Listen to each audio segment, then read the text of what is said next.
Hi hello. അപ്പോൾ തമിഴ്നാട്ടിൽ പോയതിൻ്റെ സെക്കൻഡ് ഡേ ആണിത്. അപ്പോൾ രാവിലെ തന്നെ ഞങ്ങൾ സാമ്പാറും ദോശയാണ് കഴിച്ചത്. പിന്നെ ഒരു വടയുണ്ടായിരുന്നു.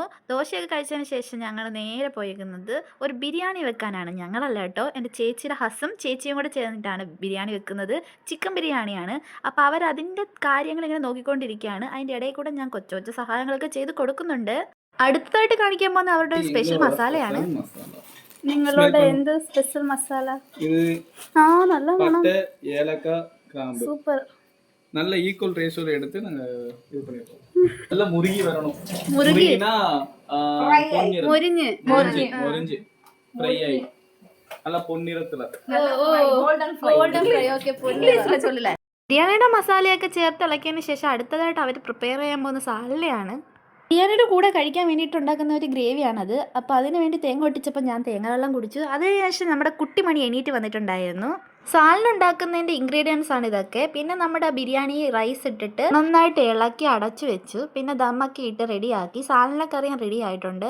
പിന്നെ ദമ്മ റെഡി ആകുമെന്ന് നോക്കാൻ തുറന്ന് നോക്കിയപ്പോൾ നല്ല അടിപൊളിയായിട്ട് ബിരിയാണി സെറ്റ് ആയിട്ടുണ്ട്. ഇനി നമുക്ക് നമ്മുടെ ബിരിയാണിയും സാലനക്കറിയും എല്ലാം കൂടെ കൂട്ടി നന്നായിട്ടൊന്ന് കഴിക്കാം. സത്യം പറയാലോ, ഞാൻ എക്സ്പെക്റ്റ് ചെയ്തതിനെക്കാട്ടും നല്ല ടേസ്റ്റ് ഉണ്ടായിരുന്നു. ബിരിയാണിയെല്ലാം ആസ്വദിച്ച് കഴിച്ചതിന് ശേഷം ഞങ്ങൾ അടുത്തതായിട്ട് പോകുന്നത് കുളിക്കാനായിട്ടാണ്. അപ്പോൾ അവിടുത്തെ ഒരു പ്രസിദ്ധമായിട്ടുള്ള അമ്പലമാണ് പാവനാസം കോയിൽ. സമയം കുറച്ച് ഇരുട്ടി തുടങ്ങിയിട്ടുണ്ടായിരുന്നു. 5:30 കഴിഞ്ഞിട്ടൊക്കെയാണ് ഞങ്ങൾ ഇറങ്ങിയത്. അടിപൊളി വ്യൂ ആണ് അവിടുത്തെ. ജസ്റ്റ് പരിസരം എല്ലാം ചുറ്റിക്കണ്ട് നേരെ കുളിക്കാനായിട്ട് ഇറങ്ങി. അപ്പോഴത്തേക്ക് ഇരുട്ടി തുടങ്ങിയിട്ടുണ്ട്. പക്ഷെ അവിടെ ലൈറ്റൊക്കെ ഇട്ടിട്ടുണ്ടായിരുന്നു. നല്ല തണുപ്പായിരുന്നു വെള്ളത്തിന്. കമ്പി വെച്ചതിന് അപ്പുറത്തേക്ക് പോകാൻ പാടില്ല, കാരണം അവിടെ നല്ല ഒഴുക്കുണ്ടായിരുന്നു. അങ്ങനെ കുളിയൊക്കെ കഴിഞ്ഞ് ഞങ്ങൾ പതുക്കെ ഇറങ്ങി. കുറച്ച് ചിപ്സൊക്കെ വാങ്ങിയിട്ടാണ് വീട്ടിലേക്ക് പോയത്. അങ്ങനെ ഞങ്ങൾ പോകുന്ന വഴി തന്നെ ചിപ്സും കഴിച്ചിട്ടാണ് പോയത്. ഇന്ന് നൈറ്റ് ഞങ്ങൾ തിരിച്ച് കേരളത്തിലേക്ക് വരുന്നത് കൊണ്ട് ഞാൻ വീട്ടിൽ ചെന്ന് ഡ്രസ്സൊക്കെ മാറി പിന്നെ ഒന്ന് ചെറിയൊരു വാക്കിന് പോയിട്ടുണ്ടായിരുന്നു. അപ്പോൾ പള്ളിപ്പെരുന്നാൾ നടക്കുന്നിടത്തേക്കാണ് ഞങ്ങൾ എല്ലാവരും കൂടെ വന്നത്. കുറച്ച് കടകളൊക്കെ തുടങ്ങിയിട്ടുള്ളായിരുന്നു. ഉള്ള കടകളിൽ നിന്നെല്ലാം ഞങ്ങൾ കഴിച്ചിട്ടുണ്ട്.